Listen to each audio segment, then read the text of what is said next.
کہ ایک جنازہ چلا جا رہا ہے. لوگوں سے پوچھتے ہیں آخر یہ جنازہ کس کا ہے؟ لوگوں نے بتایا کہ یہ تحریک آزادی کے عظیم مجاہد علامہ فضل حق خیرآبادی کا جنازہ ہے. آپ ایک ہاتھ میں ایک رکا لیے ہوئے تھے، وہ رکا ہاتھوں سے گر جاتا ہے،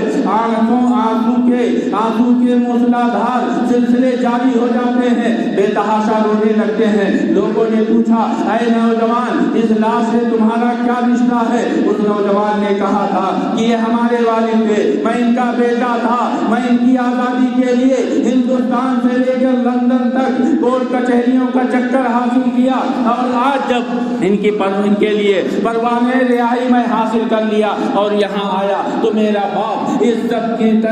کے ساتھ اس دنیا سے اپنے ملک ہندوستان پر اپنی جان نچھاور کرتے ہوئے چلا گیا. یہ ہے ہمارے قائدین کہ جنہوں نے کبھی سر نہیں جھکایا. اور کیوں نہ ہو،